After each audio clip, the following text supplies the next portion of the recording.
Hi everyone, I hope you're okay, and I hope that the videos will keep uploading are helping you out.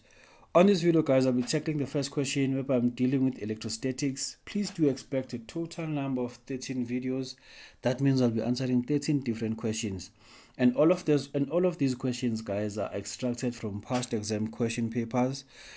So it's very important for you to know how to exam like questions. I believe it will give you an edge whenever you're writing your exam.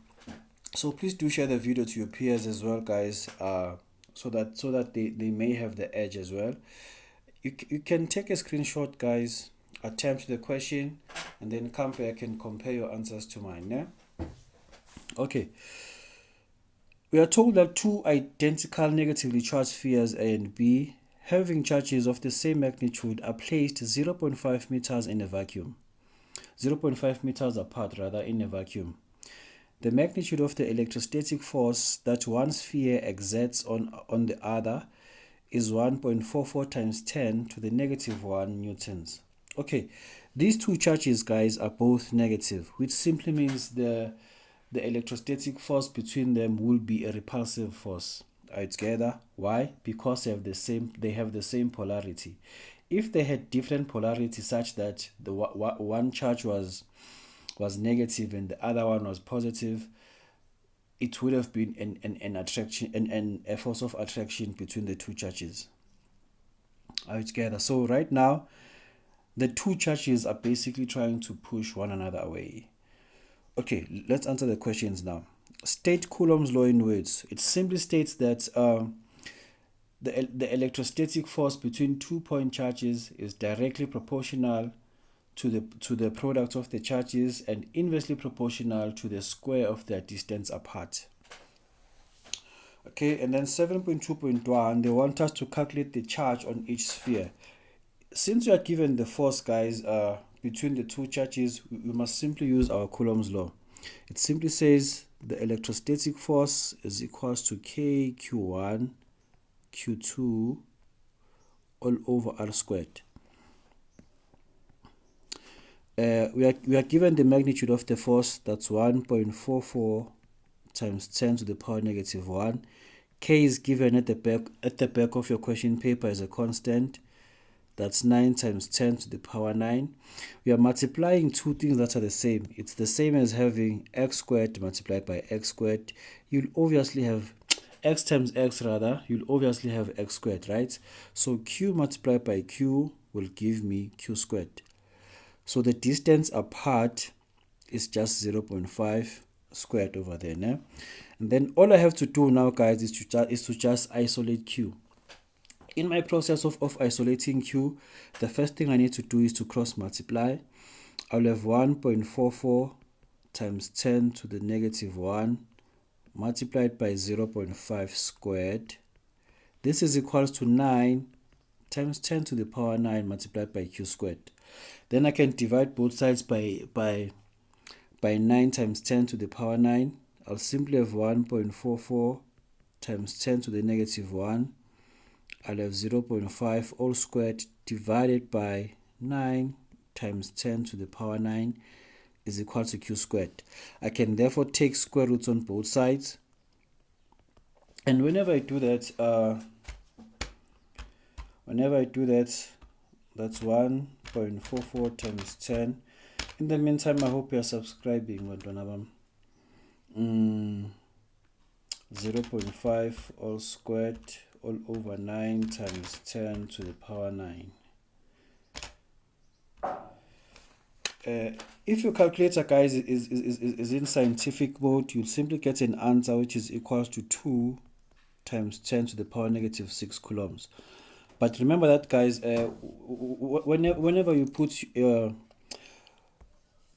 square roots on both sides, if you have x squared is equal to 16, are you together? You can obviously just put square roots on both sides, but the right hand side should always say plus or minus. Are you together? So over here, I must say plus or minus as well. Are you together? But remember that I was told that the two charges are negative. So that means I'll just go with the negative sign. So the charge on each sphere is just 2 times 10 to the negative 6 coulombs, ne? That's negative 2 times 10 to the negative 6 coulombs. Okay, now they want us to find the number of electrons in excess. The number of electrons in excess, I'll simply say that's charge divided by the unit charge, ne? It's not necessary, guys, for you to substitute the polarity if you want to calculate the number of electrons in excess, right? You can say 2 times 10 to the negative 6 all over 1.6 times 10 to the negative 19. And then you can just punch your calculator. Please note that, guys, the 1.6 times 10 to the negative 19 is given to you at the back of a question paper. It's the magnitude of a unit charge.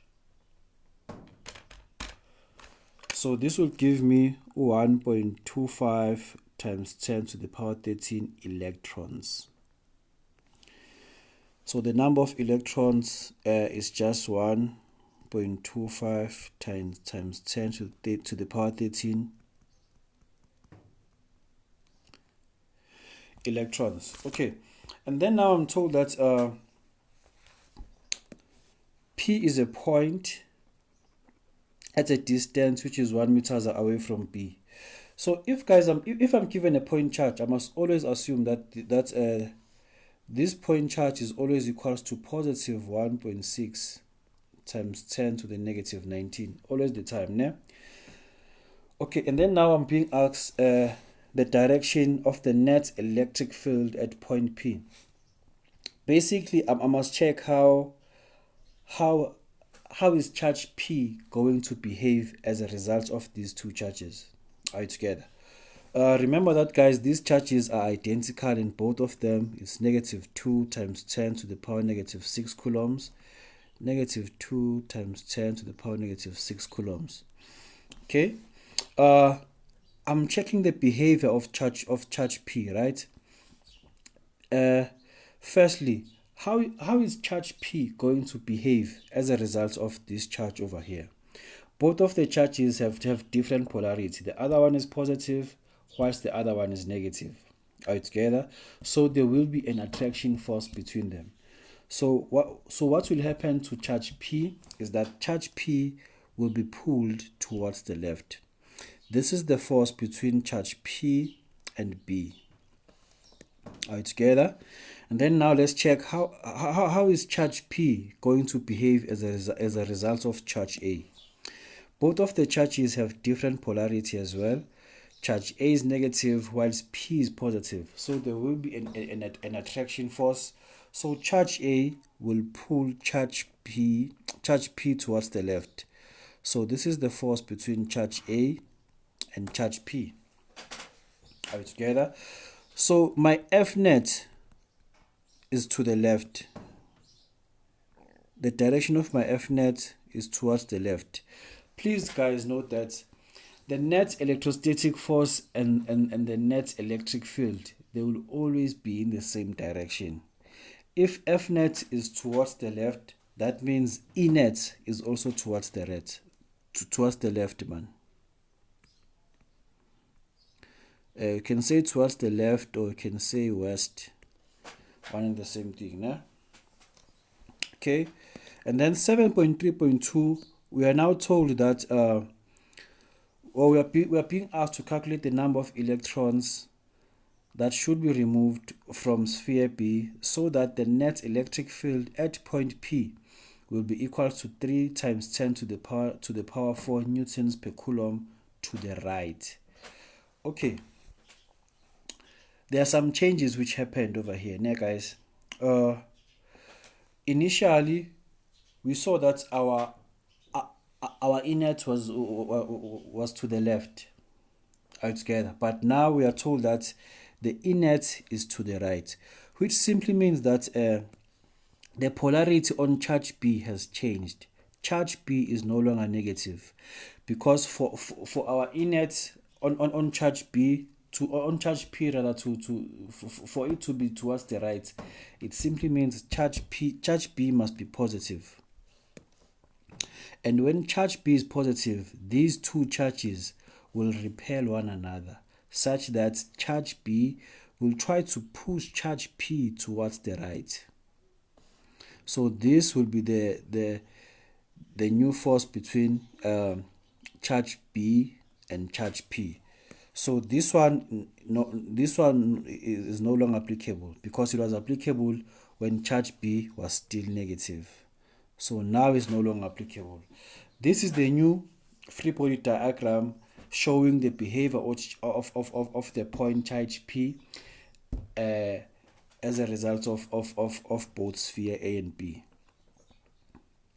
Are you together? Okay, so obviously guys, force is a vector quantity. That means electric field is a vector quantity. So I have to choose a direction as well. Né? So if I choose the direction towards the right as positive, that means any movement towards the left is negative. Are you together? Excuse me.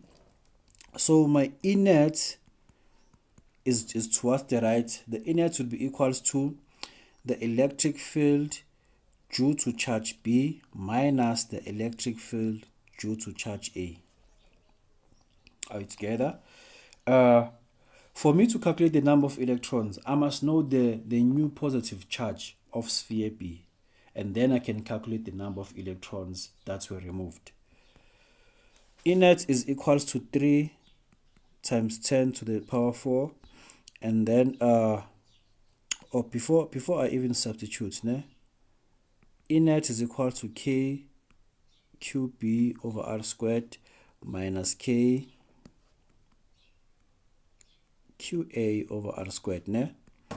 That's 3 times 10 to the power 4, 9 times 10 to the power 9. The charge of B I don't know. Remember that, guys, that the main focus is on charge P, right? So I want to know what's the distance between charge B and charge P. The distance, they're just 1 meter apart, so that's 1 squared minus 9 times 10 to the power 9. The charge was 2 microcoulombs. The distance between A and B, it will be 1 plus 1.5, right? No, it will be 1 plus 0.5 meters rather, and then the answer will be 1.5 squared over there.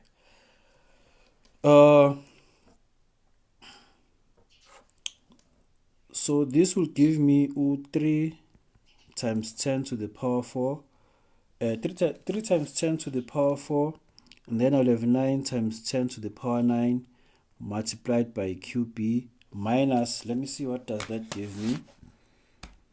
I have 9 times 10 to the power 9 multiplied by 2 times 10 to the power negative 6 all over 1.5 squared. This will give me 8 times 10 to the power 3.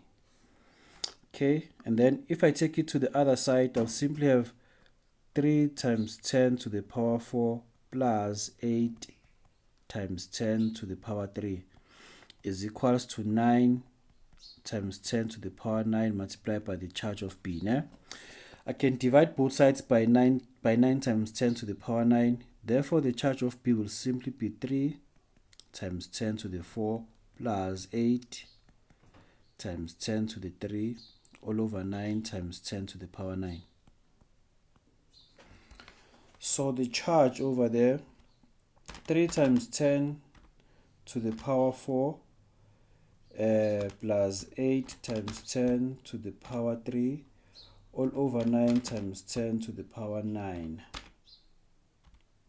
Okay, this will simply give me 4.22 times 10 to the power 6 coulombs. This is the new charge on sphere B. Are you together? So for me to calculate the number of electrons transferred, it's very, very simple. I just need to say number of electrons transferred is equal to the change in charge all over the unit charge. Now, the change in charge will be the final charge, which was 4.22 times 10 to the negative 6 minus the initial charge. Remember that, guys, initially the charge was just negative 2 microcoulombs. So that's negative 2 times 10 to the power negative 6 all over the unit charge. That's 1.6 times 10 to the power negative 19. And then for me, let me just punch the calculator. 4.22 times 10 to the power negative 6 minus a negative 2 times 10 to the power negative 6 all over 1.6 times 10 to the power negative 19.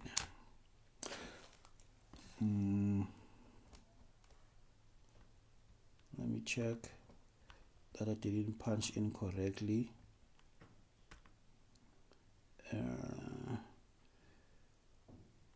Oh yeah,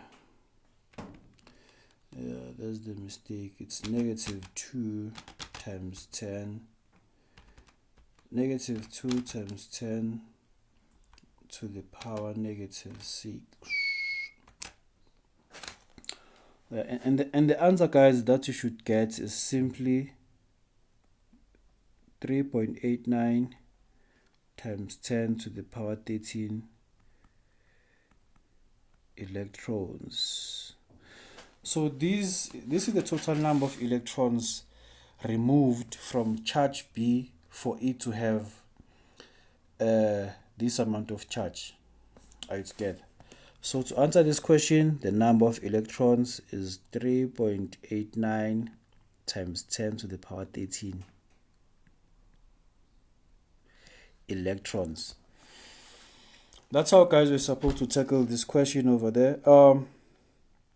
Just stay tuned, guys, and wait for more videos. Thank you.